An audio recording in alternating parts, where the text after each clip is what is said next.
at 93.0182, and we were definitely in a confirmed uptrend, but the S&P 500 is down a little bit, and the Dow Jones is down a little bit. It seems to be the NASDAQ volume is up, and that's good. Basically, what's happening is the spider seems to be bouncing off about a 300 resistance level. So I want to go into that in a second. But the market is kind of digesting a lot of the earnings. Nvidia had blowout earnings yesterday, and I was in the stock, and then this morning I doubled down and I bought 100 more, and I went more long. So we'll see what happens towards into next week. Now, next week is going to be a short week in the market. The markets will be closed on Monday, so really there's only 4 trading days in the market. So that's why I'm trying to prepare here on Friday for the I think continued strength in some of the big cap techs, and that's really kind of been the story here. Just wanted to show you a chart of the spider. This is the largest ETF in the world. Its symbol is SPY, and it typically tracks the S&P 500 very, very well. Now, the S&P 500, as you know, is the broadest.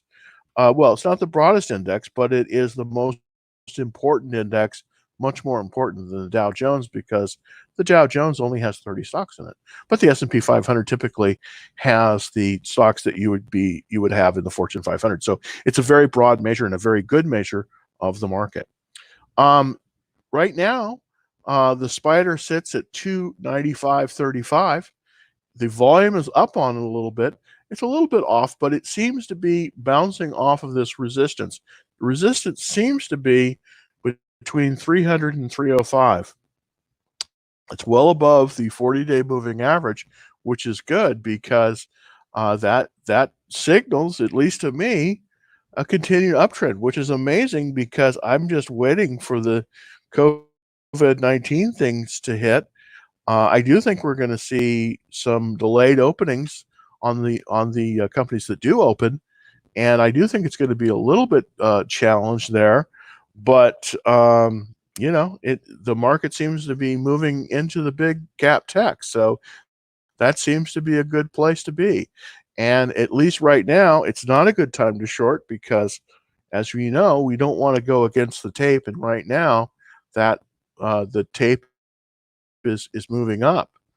So I wanted to go into first my options trade of the day, and for everybody of you on TikTok, you can definitely see this at PSCPTV pscp.tv/Dallas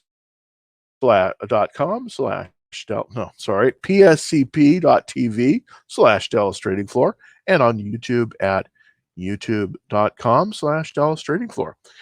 My trade, and I actually did this trade just before we went on the air, of on Nvidia. I also have I've also have a current trade that's going to be expiring today. I sold a 360 call on Nvidia. This one is a follow-on trade. If I see extreme strength in the stock, what I'll do is, if this trade is going right, I will rebuy the stock and then sell another call option on this one. In this particular example, this will net in 7 days approximately an annualized return of 130% if everything goes right. And of course, I hope it does. Basically, what this is, go in, purchase 100 shares of Nvidia, and then sell a call. And the call I sold was very close to the money, just slightly out of the money, just barely. The stock was bought for $362.12, and the call option that I'm selling for the 29th of May is a $362.50. So there's very, very little margin there. Basically, all I'm doing is I'm taking advantage of this good call volume and this good cash in the call. The call pays basically $8.52, so it's a nice pickup. of of about 2.5% over a period of 7 days. And typically, what I'll do is I'll use margin to do this, because that allows me to take advantage of some of these really good plays on that. Again, this call play, which I just entered in, is on available on YouTube at www.youtube.com/Dallas Trading Floor, and on Periscope, pscp.tv/Dallas Trading Floor. And if you go over there and you're on YouTube, please like me, right? And please subscribe. I really appreciate it. It helps me out and helps me reach more people. So next slide up. These are stocks that I'm kind of emphasizing right now, to buy and possibly to hold on these stocks. So let me move on. And this appeared yesterday on the show yesterday. I'm very high on this stock, Dropbox. It is trading currently in the buy range. The buy range being 21.34 to 22.41. Very good range. I believe this is going to be very strong. And even after we get out of this lockdown period, I think that you're going to see this stock just do extremely well, because I do believe that they have a really good franchise in dealing with legal documents and signing. And it's true, there's other people, there is competition in the space, but I think this is the leader, and I do believe that Dropbox will be good. Good volume on the issue. Just either watch list this or get it ready to put it on. It is forming a cup with handle pattern.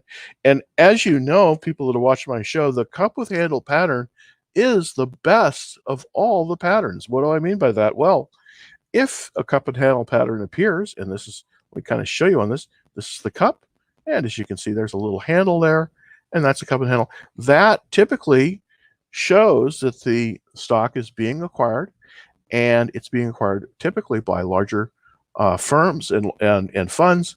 And I think that we're going to see it push higher, even though the volume is down a little bit today. But very good stock, and I think that you ought to look at it just because it has some very, very nice characteristics on it that will make it very good. So it's also on with IBD has us on leaderboard, and it's quite a good stock. I'm currently not in it. I'm looking to move into it on Tuesday, which will be the open of the market. Now, I want to show you kind of where the market is placing its bets right now. The market has pushed heavily into the big cap techs, and I just kind of want to give you a rundown of the best in terms of the big cap techs. Fertinet, which is a security company, that's number one on the list at 142.94. Very good. AMD, now just for a sake of disclosure, right before we came on the air, I sold my positions in AMD, not because I didn't like the stock, I love the stock, but because I wanted to concentrate more on Facebook and on Nvidia, as they were tending to pop, and I wanted to be in those stocks in a bigger way. So I sold my positions in AMD for a profit. Basically, it was a very short hold, only about 5 days on that. And absolutely. So that's why I wanted to concentrate on Facebook and being in that. Also, the usual suspects are all there. Netflix is there. I sold out of Netflix Friday of last week, basically a week ago, 7 days ago. Did very well. Had a covered call play on that, and I did show that on the air with which I'm trying to do. I'm trying to show you the call plays that I'm making right now. Why am I making these call plays? Well, in this market, this is sort of a sideways market. It's not really trending up or trending down. It's sort of hitting resistance. This call play that I do, this covered call play, tends to be a very good way to pick up a lot of nice movement, even if it doesn't move past or below resistance. So that's why I wanted to bring that out. The Vertex Pharma, excellent company as well. It's a little bit pricey. I think there's a little bit too many people in this, but VRTX is the symbol on that. And of course, Netflix. I mean, Netflix, the last 3 years, Netflix has probably done better than any other stock out there. So it's still very, very strong. A play that I really love, I was playing this heavily about 5 months ago. Vive, it is a company that has a cloud-based system for drug discovery and development. It's terrific, and it's a little bit it's a little bit expensive at 200, but it's still. I mean, if you don't look at the price earnings multiple because it'll shock you, but 85% approximately of all the drug discovery in the world is being done using their system. So very powerful franchise in the drug discovery area. And of course, that's what a lot of people are looking for uh, right now because there is so much interest in getting a vaccine for the COVID-19. Now, that's why Vive is potentially such a great stock, is because even though they don't do the drug discovery themselves, they have the framework, they have the cloud system, they have the cloud software that allows for all of the stages of the drug discovery to be done and analyzed. So it's very powerful stock. It's a very powerful market, and it's definitely one worth considering. Another one on the list. I mean, I know I'm Captain Obvious here of Adobe. During this lockdown, Adobe just does great. It has the Creative Cloud. I don't know if you're an Adobe user. I am, and I think it's just terrific software. And it really, they really have a franchise in anything digital, any publication practically. Almost every publication in the world now uses Adobe Creative Cloud for something all over the world, even in even in Venezuela, they're using Adobe Cloud. So very powerful as well. It's a little expensive, 380, 477, but I think it's going to hold up very well. And I do believe there's going to be even more movement into that, if you can believe that. And of course, my perennial favorite for gold mining stocks, FNV, Franklin, Nevada. It This is one I've been trying to raise the flag on, raise my hand on. I do think we're going to get some inflation towards the end of the summer because all of this stimulus has to go somewhere, and it's going to go probably into inflation. And of course, an inflation hedge is gold mining. Now, here's the thing: right now, in the market we have deflation, the price of oil being the primary culprit of that. But I think as the stimulus gets into the market, I think we're going to see a reinflation trade, and then when that happens, gold will move up. But I don't like to actually hold the physical gold. Now, everyone will tell you on a lot of shows, "Oh, I want to have gold," but I don't think I don't think that's the best. I think it's better to own the companies that have the best mining capability, and that's really two stocks: KL, Kirkland Lakes Gold, and Franklin, Nevada. And Franklin, Nevada is the better of the two. It is also, unfortunately, the more expensive at 148.11, but still very good, very strong today, up to 46. So if you're looking for a short-term play, maybe a midterm play, maybe a 1 to 2 month play, definitely want to look at that one. ServiceNow is on the list, of course.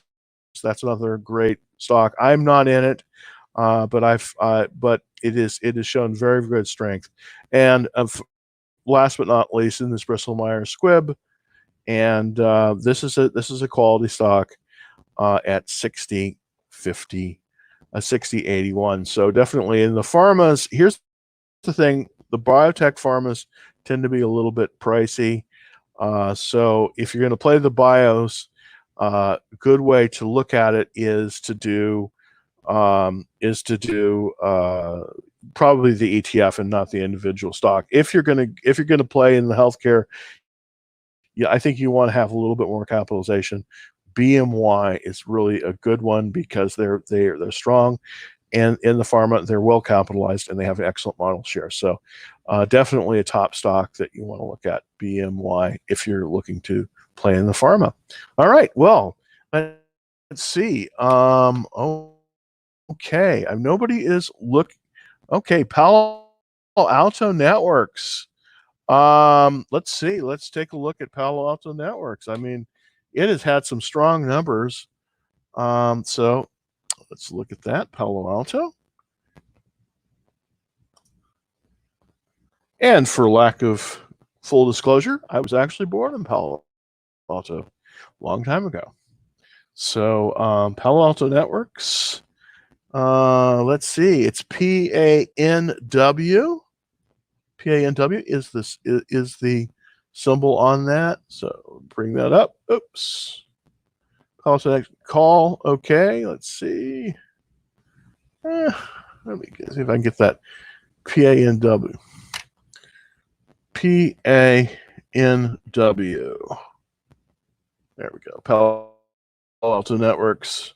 Again, Palo Alto Networks is probably one of the. It's not my preferred. I like Fortinet better, a little bit better, but Palo Alto Networks is excellent in the security space. It's up strong, $6.74, or almost 3%. Hmm. On this one, volume is excellent. Yeah, very, very nice.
just want to be upfront on that.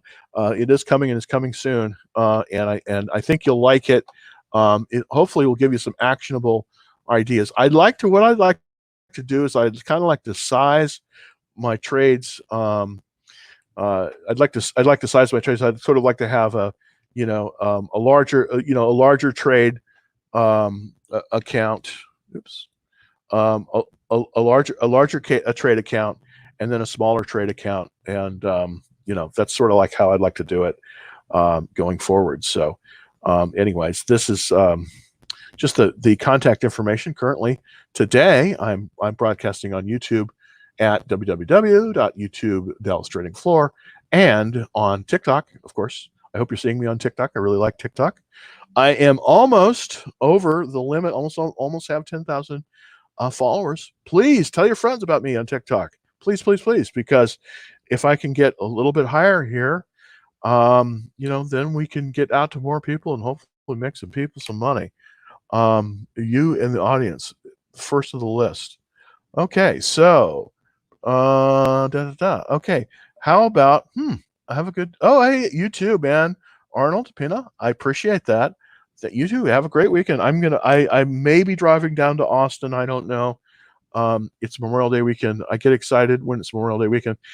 For all of you that I don't know if anyone is in Austin or has ever been there, but there's a great place called Barton Springs. It's a public pool, but it's built in it's built. It has limestone springs that fill into this beautiful pool, and it's just wonderful. It's about 68 degrees all year round, and it's just the greatest thing ever, and it's a great place to go for a picnic. So there you go. I'm from England. Wow, I'm amazed that I'm getting people from England. Thanks for watching me. I do appreciate it. Now I typically cover mostly US based equities that are going to be trading on the US markets, but we do cover other entities as well. I mean, one of my favorite stocks, of course, right now is TEAM, TEAM, which is Atlassian. It's an Australian stock. It's listed both on the Sydney Exchange and on New York. So thank you for taking a look. And by the way, you can, if you're in the UK, you can easily trade US equities, and it's not hard to do. TD Ameritrade, I believe you can get a TD Ameritrade account, but in England, I know that you can get a Charles Schwab account, and that's a great way to go. So, hey, thanks, man. Thanks for sending me that stuff. All right, so let's see. Okay. Okay. All right. So the newsletter, which I've got to get cranked up. For example, said you were buying Facebook. You used okay, very good question. Thank you. Let's see if I have a Facebook slide here. Let me just click on through my slides. Here's how I buy Facebook. Here's how I buy a stock. When I see that the chart pattern is moving correctly, and Facebook had a very, very good chart pattern. My first buy on Facebook was last week at 214, and then as the chart looked better, the tape looked better, I then came in with another 100 shares at 216, and then of course we got a nice run up at the beginning of the week, and then I decided, well, I needed some more exposure. So what I did is I went back in. Now I did my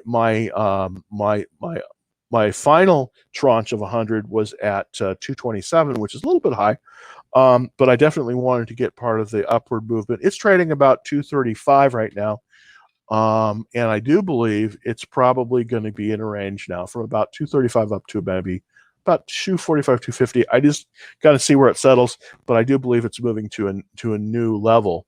I think Facebook is going to be very good in the next month or two, and that's why I'm trying to pile into the position. Here's how I do it. I typically find, and to know what the correct entry point is, I will look to see what the options are out about a week, and I'll go to Nasdaq.com. It's a free site, and then you could look on that and look up Facebook options, and then I look at the strike price about at par. Like, I'm going to look at the two the 230s, the 235s, where they're trading, and I'm going to see which one is the most active a week out. That's where the market is saying that the stock is going to move. I will typically buy the stock then, and then I will sell that call, because there's a high likelihood that if that call is typically above a 2% return, I know that I'm not getting a lot of technical stuff here, but if it's over a 2% return in a space of a week, we're looking at a lot of action on it, meaning that there's high likelihood that the stock will be moving to that level, and that's really where the people are putting the money. This is the funds. So that's how I move in. I don't do dollar cost averaging. That's I know that everybody says to do that, and it's a great thing, and but here's the thing. If you're going to do dollar cost averaging, why not just buy the QQQ? It's an easier way to do it. You'll probably make more money off of over the long term. I want to trade Facebook because I can see it moving to a different level, a new level, and that's how I trade it. But the way I do it, it's not necessarily for everyone. But you don't have to necessarily buy 100 shares each time like I do and sell the call. You can just buy a few of the shares up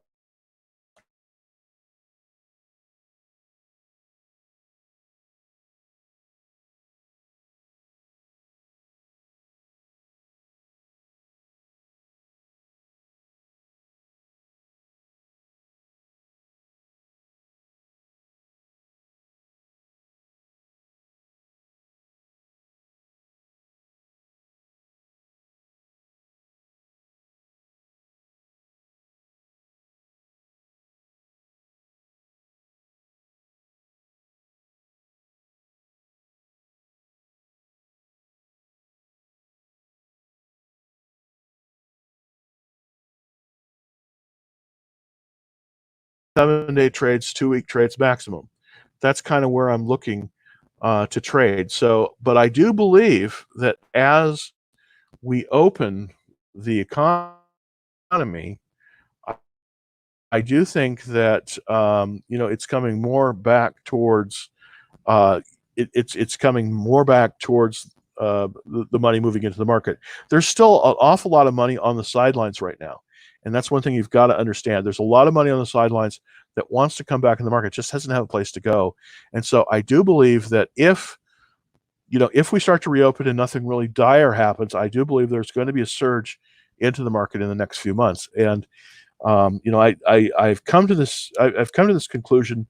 Um, kind of, it's taken me a while to wake up to this conclusion, because in March I was shorting the market. I was shorting the spider, but I don't think you want to be short right now, at least not on the indexes, because I do think that we are moving a little bit higher. I think that because we're in an election year, I think they're going to do whatever it takes to you know to be in the stock. So I do think that we are going to move higher, if as strange as that sounds. Now I could be totally wrong, and I'm taking a very cautious approach on this, keeping my keeping my trades relatively short term, and I'm also concentrating on where the action is. And the way I find the action, and I'll go into this more probably in the coming week after Memorial Day, is that I'm looking for options that are trading there's a lot of action on those, and that's kind of where the market is seeing the future. And those are the ones I want to be trading typically. I like to trade what the big boys are trading, and that way, just like a little minnow that follows along with the huge whales, I can get some of the little crumbs that they have. So that's why I'm in Nvidia heavy today, and that's why I'm in Facebook heavy today. That's sort of where the whales are going, and hopefully I can pick up some of their little crumbs. That's what I'm hoping. All right. So that's kind of really where I think the market is going. I do believe it's going higher. I know that's incredible. It's hard to believe. I don't really believe it. But because I'm a technical based guy and I look at the charts, that's what the charts say, at least for now. So as hard as that is to believe, I do believe that we are going to go higher. And so it's just it's one of those weirdo things. How do you know where the whales are going? Well, I know where the whales are going because I'm looking at stocks. I typically only like to trade stocks that are in the top 5% of all the stocks that are being traded. And right now, that's big cap tech. That's that's your Facebooks, that's your Nvidias, that's your Adobes, even your Microsofts. And it is not, unfortunately, the stocks like the oils, like BP, which is a great company, but I wouldn't buy it. Exxon, and those are great, but that's not where the money is in the market. The market is, the market is is there. Yeah, I mean, I do think that regardless, the economy is going to open up, and when the economy opens up, I think you're going to see a surge in some of these other areas, and these retail names, but they're just so beaten down. I don't know if you want to be, I just don't know what if you want to be in them. I also think there's a lot of fear mongering for political reasons in the market. Now, I'm not saying that we don't have a pandemic, we do, but I just don't think it's as dire as people believe it is. And I think that a lot of people are, you know, um, hiding from the boogeyman a little bit. So, I mean, at least that's what I've been finding here in Dallas. I don't know if that's fair or not. I mean, there have been deaths and everything, but I think that the economy's going to have to open up because people have to eat, people have to run their businesses. It's just it's just one of those things. We can't deny people doing that. We just can't. I mean, that's we can't. So that's going to happen whether we like it or not. Let's see. IG. Oh, okay.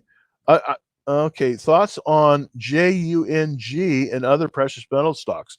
Here's the thing about precious metal stocks. Um, I've been recommending quite for about 2 weeks now, two stocks in that area, and I think you ought to look at these. JUNG, I don't know it that well. Let's see if I'm let's is it JUNG? Is that right? Da, da, da, JUNG. Yeah, sure enough. Okay, well, I don't. Okay, Manila halts trading in Hong Kong. Ha, that's interesting. Okay. Okay. Well, here's the thing in precious metal stocks. Don't go with the junk, please. Find a quality stock. There's really two quality stocks out there. There's other ones too, but the two I really like are Franklin, Nevada, FNV. That's one you want to be in. And also Kirkland Lakes Gold. I think Kirkland Lakes Gold is class act all the way. And I think it's something that um, you know you're gonna do well in. Those are the ones on precious metal stocks. I am not against precious metal stocks, but I do think that you have to buy quality stocks. And the quality stocks that I see are Franklin, Nevada, and KL. Okay, I had a question here on Roku. I absolutely love Roku, by the way. I am a huge fan of Roku. As a matter of fact, I would love it if I could get a Roku channel because I do think that for those of you who are old enough, oops, that's UFO. Why did I say that? ROKU. ROKU. For those of you who are old enough, there was something called Dolby Sound. I hope you remember that. I believe that Roku is going to be like Dolby, and that every television set manufactured is going to have Roku capability, and I think it's going to be huge. It's down a lot today. There's been a short squeeze on it. It's 108 40 currently, down 5%, which is tremendous, which is a lot. But here's the thing about that. I think what they had is a short squeeze on this. I do believe that, and so let me get some more information on Roku. I wasn't in the name, um, but I do think that they have. Do think the stock has legs. But let me just look at the complete analysis on it before I say anything rash. Okay, so let me look at Roku. This is a okay. Let me look at the Roku quote here, and I'm just going to look at it. It definitely had. This is yeah, okay, yeah, 51. Okay, yeah. There's definitely been a sell off in it. Yeah, okay, yeah. The name you wanted to be in is Netflix, and that's the name I was in. So there you go. Okay, it's touching the 40-day moving average line. Very interesting. Okay, here's the thing. I'd hold on Roku for right now. Let's see if Roku bounces off of the 40-day moving average, which is 108, which is really close to its 108.19 right now. So if Roku does bounce off of that, then it can show strength, but it really isn't viable. Yeah. See, here's what you have to do with Roku. It's buyable. The stock is buyable if it exceeds 132. Now, how do I know that? Well, that's the high of the stock in the current term. So I would not be in this stock unless it exceeded 132 in terms of price. So that's where I'm on Roku. Okay, so here's the thing about Roku. I think long term it is just a tremendous stock. But right now in its group, the one you want to be in is Netflix and not Roku. I know that's kind of heartbreaking because Netflix is so much more expensive, but the tape on Netflix is just better. If you're looking between Netflix and Roku, Netflix.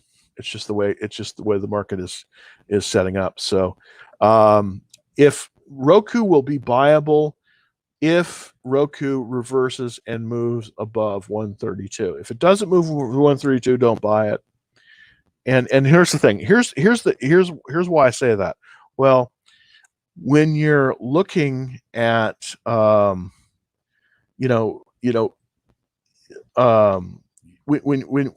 you're looking at something like a Roku, you want to be careful.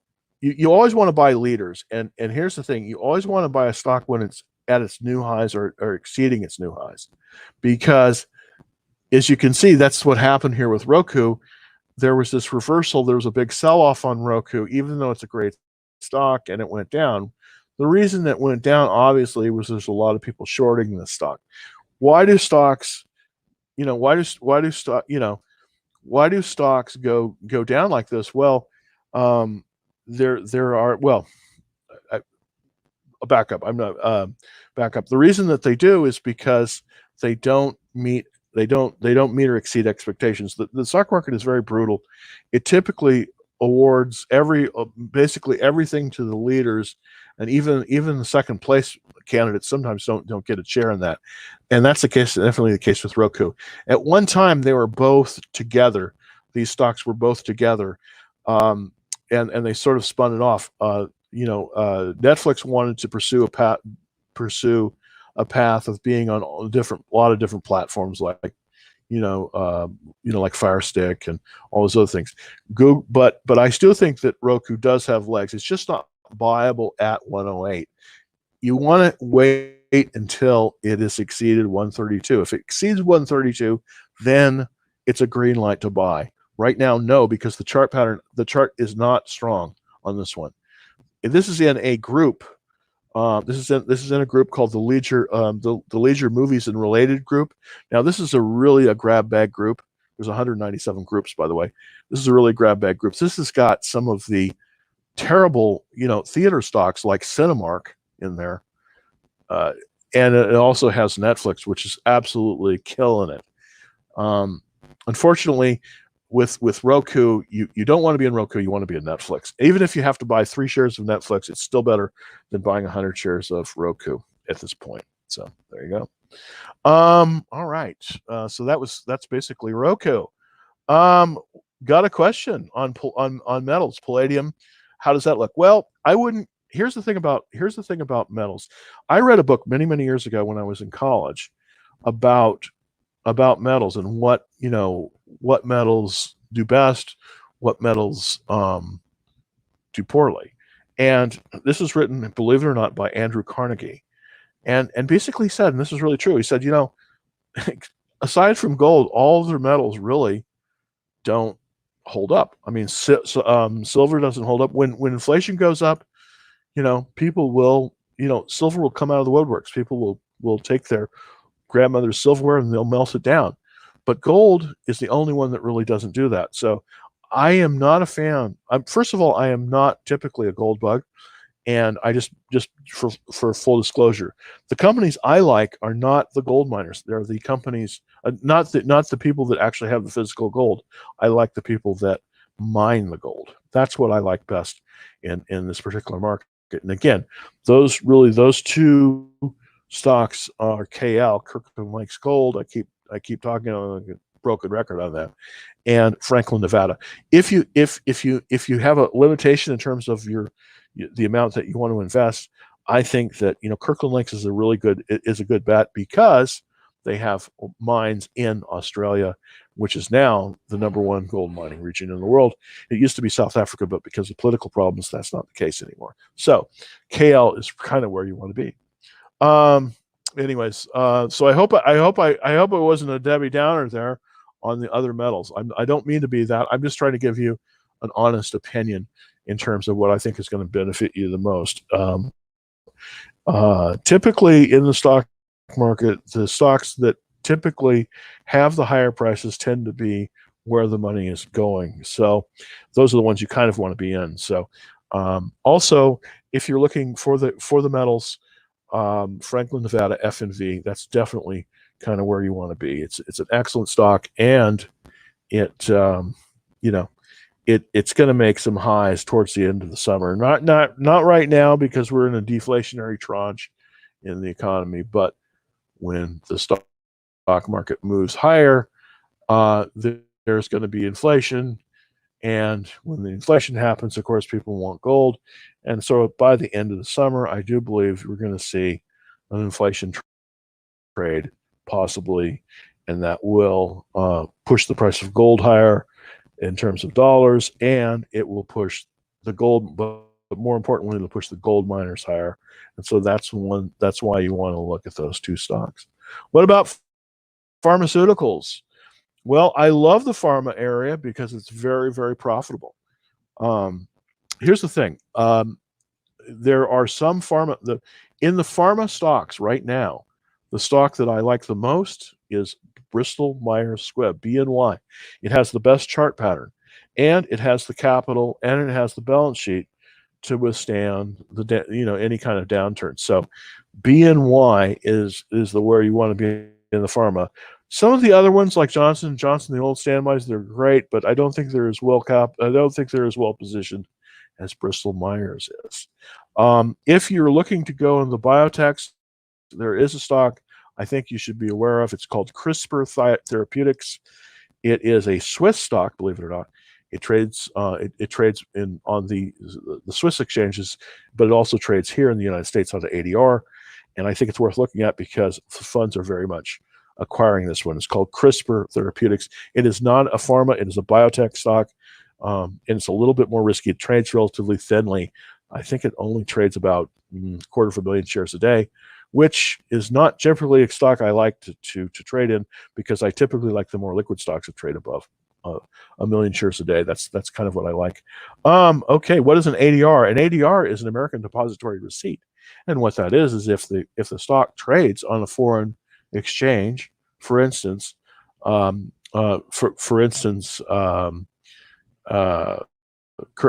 company called Team has ADRs, I believe.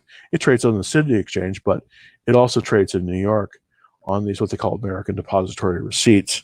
That's true for some of the some of the European stocks as well. CRISPR Therapeutics definitely being that, but the ADR allows the stock to trade basically on the home exchange.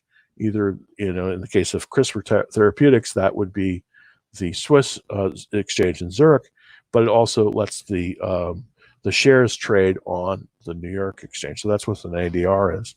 All right. Do you care for crypto? Well, here's the thing. I don't like crypto. Here's the thing. I think crypto has some really interesting characteristics, and I do think it's going to be it's going to be bigger. But I do believe in crypto you have to be careful because it's not very liquid. And so the way to go on crypto is let's see is to use the crypto ETF. Let me give you that ETF and take a look at how it's trading today. And I should know this right off the top. Okay. Let's see. Let's give the Bitcoin ETF here. Now, here's why I like the Bitcoin ETF. It's GBTC is the Bitcoin ETF. GBTC. Now, right now, GBTC has approximately about 4% of all the Bitcoin in the world they own, which is really interesting.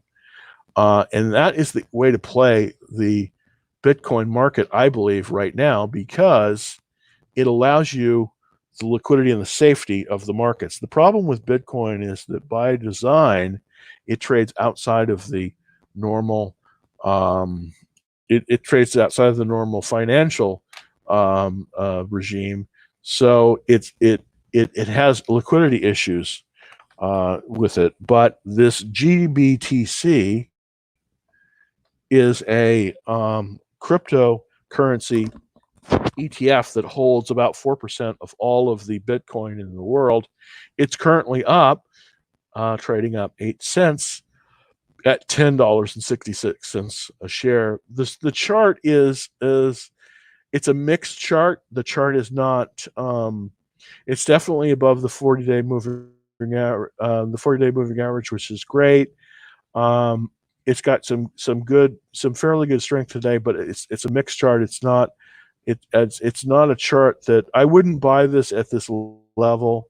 I would wait to buy GBTC if you're interested in this.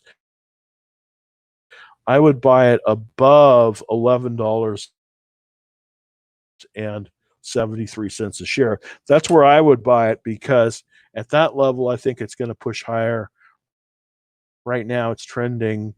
It's trended lower, but it is moving up. It looks moving up off resistance at 1066. So if you want to trade Bitcoin, this is a way to do it, I think, safely. And the problem with Bitcoin, typically holding the actual Bitcoin itself, is that you have to go through these Bitcoin exchanges, and sometimes they take a pound of flesh in terms of commissions, and it's not that liquid. So this is a way to play it. This is called Grayscale Bitcoin Trust, GBTC, and it's an interesting way to play the Bitcoin market. And they own about 4% of all Bitcoin in the world. In this, which is the best way to pay off student loan debt? Good question. Well, the best way to pay off student loan debt, unfortunately, is not to acquire it. But, or if you were lucky enough to, I was lucky enough to go to school in California, Northern California, in the Bay Area. And when I was going, of course, it was very cheap, and I got grants and all that kind of stuff. And I went to, for sake of full disclosure, I went to Cal State East Bay, which I highly recommend. At the time I went there, it cost me $2,000 to acquire my MBA, and it's a little bit more expensive than that now, but it was very good experience there. The best way to pay off here's how you want to pay off your debt. If you get $1 in, you want to live. Typically, what I recommend, the way to acquire a grub stake, is that every dollar that you get, you use 70 cents of it to live on, 20 cents of it to invest, and then 10% of it as a cash hedge. If I were doing, if I had a large student loan, here's how I would do it. I would take 25% of everything that I made. Every dollar, I would take a quarter out and I would pay down the student loan debt. That's first and foremost. Then I would take another 10%, another 10 to 15%, and then I would invest that in the market. So that's pretty heavy because that's going to be 40% of your income, and then I would live on 60%. So, but that's doable. You know, that's doable. Live on 60% of your income, then take 25 cents out of every dollar that you touch, and that goes to pay off that student loan debt. Because here's the problem with student loan. And by the way, you know, I don't mean to be political here, but Joe Biden is the one that passed the law that disallowed the declaration of bankruptcy on student loan debt. It was absolutely horrible. It enslaved a whole generation of people, by the way, because before, when I was going to school, if you defaulted on a student loan debt, you could declare bankruptcy. Now, I didn't do that, but you could. Now you cannot do that. You carry that with your ball and chain for the rest of your life. So get rid of that debt as fast as possible. That's the worst kind of debt you can have. It's worse than credit card debt, because even with credit card debt, you can still declare bankruptcy and get rid of it. With student loan debt, you can't. So here's the thing: if you got student loan debt, every dollar that you get, 25 cents goes to paying off that student loan debt. I know it sucks. And then 15% of it goes to savings and goes into the market. And then you live on 60 cents. And it sucks because it will decrease your earning capacity for, you know, probably 5 or 10 years. And it sucks. Anyways, but we pay 30% in taxes. That is correct. That is correct. See, that's why the middle class, unfortunately, is screwed. That's why you have to do kind of like I did. And that is, I actually was in California. I was in Silicon Valley. And I was looking at it and I was like, I can't buy a house. Well, it's terrible, because if I can't buy a house, I can't get the tax benefits. So I moved to Texas with a company called Deloitte. And I moved here, and then I started buying duplexes. And that's the first thing I did. I still live in one today. I bought a duplex. I live in half of it. I rent out the other half of it. And basically, I write off everything on that. And it's changed my life. I know that's not for everybody. I know everyone's not going to do that. But, you know, even if you're in a high-cost area like Silicon Valley, consider, and I know this sounds weird, consider buying a mobile home, because there's some mobile home parks there that you can rent those things out for over $1,000 a month. I'm not kidding you. I'm just saying there's creative ways around this. But I think the student loan thing it's a tragedy that the baby boomers imposed on the millennial generation. I think it's criminal, and I think, you know, unfortunately, nobody's going to pay for it, because they're all out of Congress, except for Joe Biden, who, by the way, is the one that disallowed bankruptcy filings on student loan debt. And I think it's horrible, but there's nothing you can do. If you've taken out a student loan, and they're just like drug pushers, in my opinion. In a lot of these schools, they just say, hey, take out the student loan, no problem. And then you're screwed. Pardon my French, but you're screwed. So you're not screwed, but here's the thing: if you've got student loan debt, 25 cents of every dollar goes to paying that down, because it is a ball and chain. Get rid of the ball and chain. All right. I'm not trying to, and here's the thing, and you know, and I am ranting, ranting on the show, but you know what? The baby boomer generation, unfortunately, of which I am at the very tail end of, has basically screwed a lot of the people that came after them by doing certain things, not allowing bankruptcy on student loan at the top of the list. So if you've got student loan debt, don't acquire any more of it. I'm serious. Unless you've got a stone cold, you know, get an engineering degree or something else like that, don't acquire any more of it. Find out ways that you can do it find out ways that you can chase high paying jobs with other ways. Don't take out a student loan to get a degree in psychology. Just don't do it. It will hurt you. It will hurt you. Um, and it's not because I'm against psychology. My undergraduate degree was in English literature, if you can believe that. But you know what? I was drinking the Kool-Aid too. And I got smart. I got my MBA. I paid very little for it, and and it really helped me. And I took out very little student loan debt, mainly because I couldn't borrow. I didn't have good enough credit at the time. So student loan does prevent you from buying a house. Absolutely, it does. Here's why. Because here's the deal: when you're buying a house, typically they look at your debts and they're like, oh, okay, well, oh, do you have a car loan? Yeah, okay. You got a student loan? Okay. Well, that lowers the amount of money that you can borrow. It's a really bad deal. So if you want to buy a house, now here I don't recommend buying a single family house. I'm gonna be honest with you. Everybody is gonna tell you, oh yeah, single family home is greatest thing, greatest investment in the world. No, it isn't. It's an expense. Here's what you want to do. You want to buy a duplex. You live in half of it and you rent half of it out. Every time you incur debt, you want to have an income stream to offset that. Okay, it's very important. That's why student loans don't work very well unless you're going to get a job as as a big time doctor or something like that, because you take out the debt and then you have nothing to pay it with.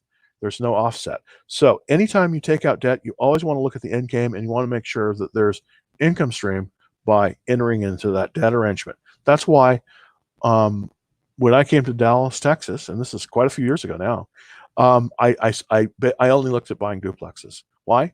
Because when you buy a duplex, you create an income stream for yourself, and that income stream happens whether you're working or not, and that's very, very important.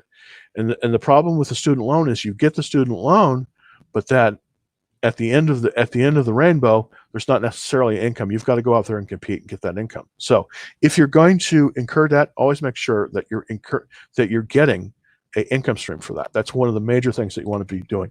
Okay, ownership is better than rental. Most of the time, I agree with you. It is, but sometimes you can't. Sometimes you're in a high cost area. I was in the San Francisco area. I was actually in the city of San Francisco, and I was living in a place called Russian Hill, and believe me, there was no chance that I was ever going to be able to buy a house. That's why I left California, and I'm a native. So it was very, very tough. Are there any good books for beginning investors? Absolutely. Okay. Any stops on MUR? Oh wow, head of marketing. Let me look at MUR really quick. That is awesome. MUR. MUR. Oh, Murphy Oil. Okay, okay. Yeah, Murphy Oil. Wow, that's awesome. I just did a contract for Sunoco, by the way. Yeah, it all the oils are very weak right now, and really it has nothing to do with the company itself. It has to do with the demand in the market. There's just too much oil right now, chasing too few customers. But Murphy Oil is a quality company. That's in El Dorado, Arkansas. That's a cool company. Currently trading at $12.29. It's down about 27 cents today, but it has a good traded about 2.9 million shares. It's above the 40-day moving average, and for the oils, it's pretty darn good. Yeah, it's pretty darn good. It's number 5 in the category, so that's not bad.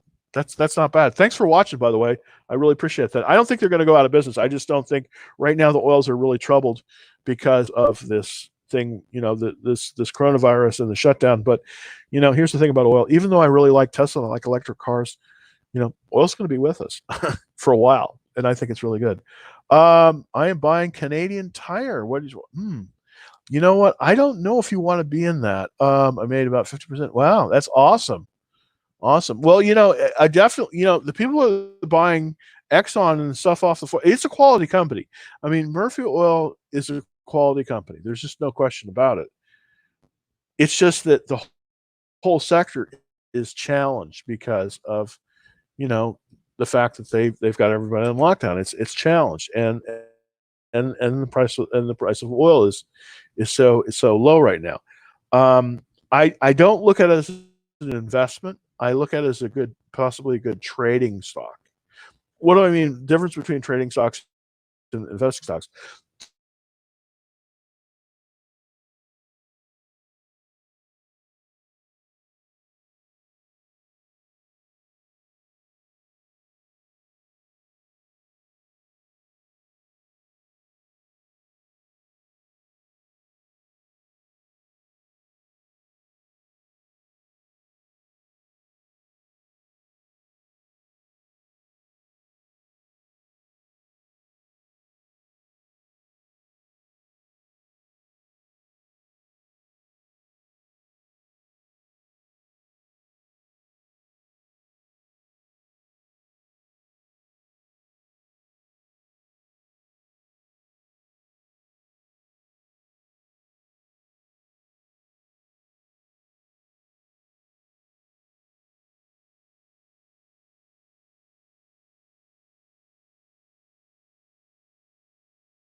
Exchange for metals in the world, and it's definitely, if you're in London, that's the place you want to be because it is a tremendous thing. And the city of London has tremendous. The only problem with London, the way I see it, is it's too expensive for my taste. It's just ridiculously expensive. It's just ridiculously expensive, and that can be a bummer. But other than that, everything is looking. There's several cities if you want to get a shot as an analyst. Of course, everybody knows about New York, and I still think that's number one. But look at Chicago. Look at Chicago because um, there's just a heck of a lot going on there in terms of firms, and some of the best commodity traders that I've ever met in my life are from Chicago. Anyways, I've yammered at you for a long time here. And do you think Zoom is a good investment since universities keep, of course, online? No, and here's why I think it's okay investment, but I think there are better ones out there. I think you ought to look at Slack, to be honest. You are not wrong. Okay, okay. Boy, Windy City. I live. Yeah. Here I come. Take a look at it. Take a look at it. I mean, I, I I went up there and did some contracts a few years ago. It exceeded my expectations. I was not expecting it to be such a great place, but it is. Believe it or not, you can live there relatively inexpensively. There's some great places like Rogers Park and Logan Park where you can live. They're tremendous, and it does have a lot. You get a lot of exposure to if you're interested in the trading community, foreign exchange, and that kind of thing. Dallas isn't bad either. By the way, there's a lot of stuff going on here too, but it's not in terms of trading. If you're starting out, probably better to go to a place like Chicago. Anyways, live in Michigan, another place. By the way, Michigan is another state in this country that's extremely underrated. It's a very nice place, especially in around the Battle Creek area. I know that everybody, looks at pictures of Detroit and they think, "Oh my God, this is horrible." End of the world, it's like, it's like RoboCop. But no, it's not. Michigan has some excellent places, especially towards the west of the state, like Battle Creek area. It's really, really nice, and especially in the summer. I think you would do wise to, if you're in that area, it's really, really nice. But if I were trying to get a start and I was in the Midwest and I was in Michigan, I would take a look at Chicago. Anyways, I will see you all. Makes 20% profits on Amazon. Wow, that's excellent. Okay, here's thank you for this comment. If you've made 20% profit in a particular stock like Abbott Labs, by the way, congratulations, that's excellent. Take part of your position, the amount that you invested, and sell it, and then ride on the house's money. And that's what I think what you want to do. You don't want to when you've got that much profit, you want to protect that profit because it can readjust. That is excellent, by the way. Shout out to you. That is excellent. Everybody, I want to I go live every day at 2:30 on when the markets are open. I won't be on Monday because of course it's Memorial Day here in the US. But I will be on Tuesday, and I love talking to you, and I love your stuff. Um, DBX sell point. Okay. Okay. Has highway come? No, not yet. Anyways, I've got to. I'm going to sign off now. Thank you for everybody out there. So appreciate your comments. So appreciate your time. Take a look at my comment section on Dallas Trading Floor. If you just leave your a comment there, and and your email address, I'll try to get you on the email alerts list, and we're going to make some money together. And I will see you on Tuesday. Thanks again. Bye bye. And everybody on that watching on Periscope and on YouTube. Thanks again. It's going to be a nice weekend, hopefully here, and let's make some money together. And I'll be back on the air on Tuesday of next